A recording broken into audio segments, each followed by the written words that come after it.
Good afternoon and welcome. Let's get right to it. Rising the Shield Hero, episode 7. Okay, so we're on season 2 of episode 7, and now we're on another arc. Yes, another arc.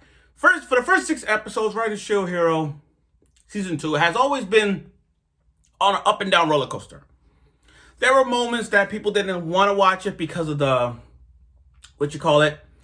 direction of how it's not following from the manga series. From a manga reader myself, I gotta say, a little disappointed, not really like mad about it, but I can see what they're trying to do over the course of these 13 episodes.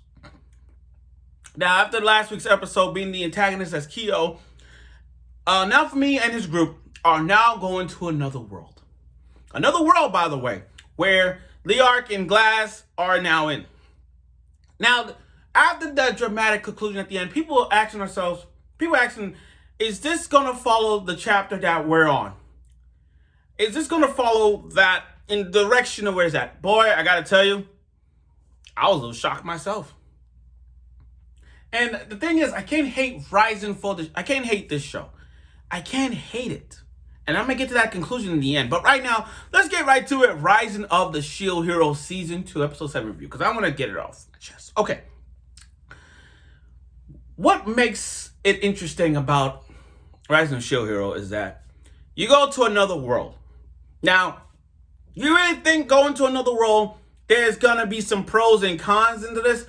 Oh my God, we have that. So, we wake up, Naofumi wakes up with Risha in the cell.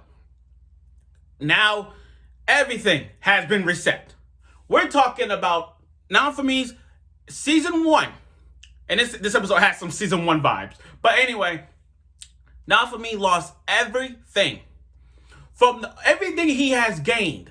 Every bit of power, development, leveling up, everything he has.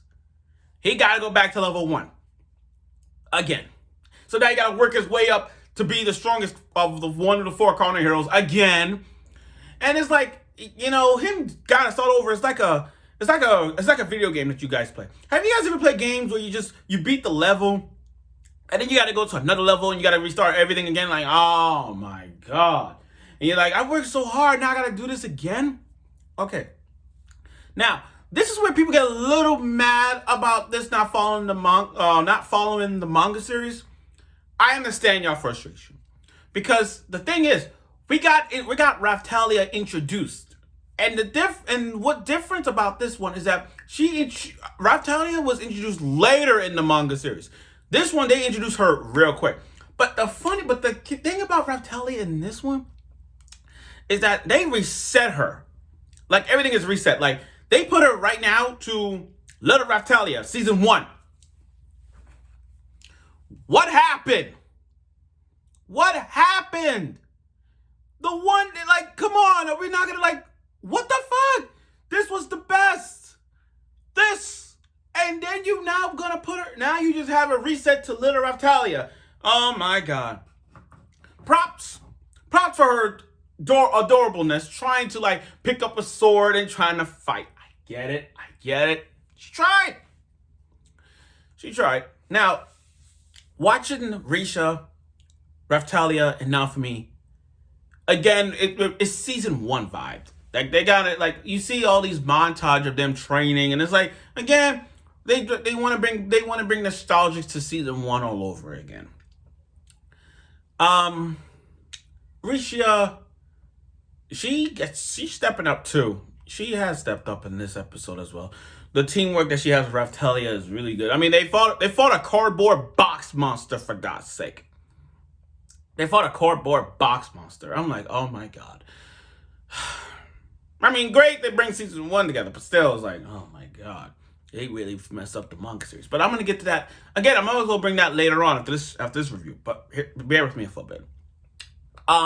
So as Naofumi and the other was facing this copper monster that came out of the water and scratched the hell out of Naofumi. Like, oh my God. Here come the hunted hero, the rod hero of Kizuna. Now this one segment that got me laughing. They call her an old lollygag. I mean, I get it. She's 18, but they call her a lolly. I'm like, oh my God, a lollywag. I was rolling. But what's different about this, now for me, what they did in this was that now for me is back to his ways where it's like, I don't trust you. I don't trust you because you're one of the four cardinal heroes in this world, but you're best friends with Glass and Liark. The same two heroes that went to Naofumi's world to kill these four heroes, to kill Naofumi's heroes. I mean, Naofumi and the other three useless heroes. So, and you're best friends with them? Don't you think that's kind of a weird thing? Don't you think that's kind of weird? Now, props for jealous Raphtalia, because there was one moment where they took her back to the cell and he helped her. He's like, oh, just call me now. I'll call you now for me. And in that moment, you see, if you look at the side, you see Raphtalia pouting that. She's pouting. It's so adorable. Now, here's what I find a little bit weird. In the manga series, we see Philo. I ain't gonna spoil it. They found Philo. So I pretty much everybody was saying, I'm pretty sure everyone is saying, okay, where the hell is Philo? How are they gonna introduce her? How is she gonna, where is Philo? Did she get captured? Is she back to an egg or anything like that? What happened to Philo? And I'm pretty sure whatever direction they decided to go, they're gonna go.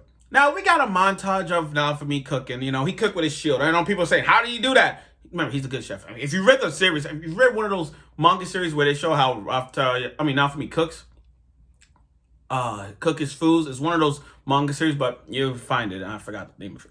But he made some good food, and everyone was eating, especially Raphtalia. Little Raphtalia, to me, still to this day, she's cute. I mean, given the fact, I get it. She's a demi-human, she's a child, but still, you gotta love the kid attitude that Raphtalia is showing. Plus her tail wiggling back and forth like she's still embarrassed at times, but yeah. But, and that, we're in an infinite labyrinth. There's no way out. None. Even Kizuna found a way. She tried to find a way, and she found it, but the problem is, it's locked. It's like one of those games where you just like, oh, you gotta be at a certain level to go in that world. That's what that is. You gotta be at a certain level to go into that world. But leave it to Naofumi's ideas to make a giant bio-plant bomb, blows up that entire area just to get in the portal. And just when they finally did it, they finally outside. They are finally outside. Now, Kizuna had some dark moments in this. Not dark moments, but moments like she was trying to, for days, she marks days of how she's trying to get out. She even tried to hang herself, which was kind of deep. That was kind of deep right there. So, but my point is, they did show us somewhat decent moments in this episode. Like, I get it. It's not following the manga series, but right now in the direction, I kind of like it. I mean, I know Raphtalia meeting Naofumi was rushed, hella rushed, because that wasn't supposed to happen. But I think I know why they did it. So now they made it outside, and now they gotta find Philo. So now that they're outside, Kazuya's outside for the first time in years. So thanks to Naofumi's ideas, they finally outside, outside.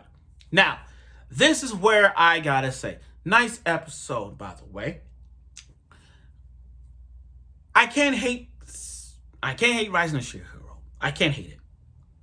I know that some of y'all dropped this season because where direction they went to. I absolutely agree with you. But the thing about this is that I can't stop on a show that I like. I can't stop it. I can't. I know Promised Neverland season 1 was good, but in season 2 they fucked it up. And this one, however, it's decent. It's good. I understand that it's not going the same way that we wanted to, but you got to think about it. Season 2, and then we go into season 3. So if we were to look at season 2 in some way, this arc that they in it's kind of like a season 2 workout arc. By that logic, I'm talking about getting the team better, going on missions, etc. Until season 3 comes and they're gonna face Kyo. Because in the latest chapter, they're facing Kyo as we speak. That's what I'm trying to say. Now, I get why people are mad that they dropped this show. But guys, don't drop this show. I wouldn't drop this show.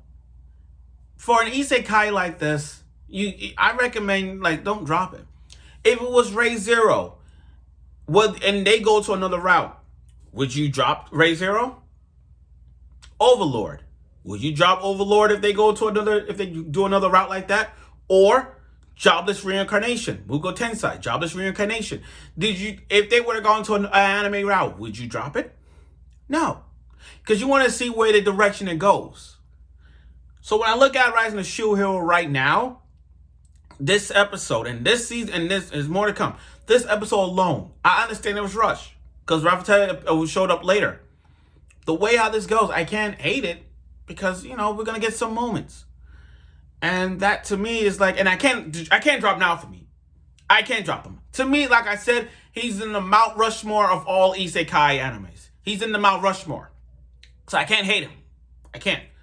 My point is, don't drop this episode just because they following their own way. Just watch it and see how far it can get. I mean, you already caught this far to 7 episodes. You can't drop it now. I mean, if you want to drop it, finish season 2, and then when season 3 come on, you be like, nah, I ain't watching it because they fucked up.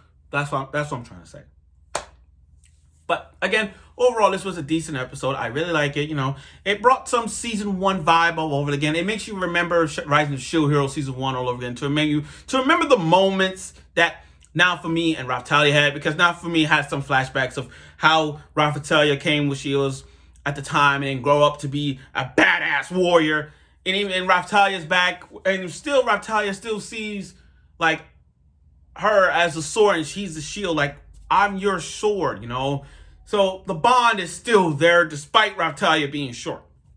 And with the new hero approaching Kizuna, the hunter hero, we're going to see more about her and the reunion with Liark and Glass. We'll see. And finding Philo. Because I'm pretty sure everyone is saying, where's Philo? No! Then, you know, we're going to see what the direction is. But overall, like I said, don't drop it. So anyway, episode 7 was really good. I look forward for next week's episode of the Rising of Shield Hero Season 2. And then see what direction they went to with, you know, searching Philo and the development that Risha and everyone else has. Let's see where that goes. So stay tuned for next week.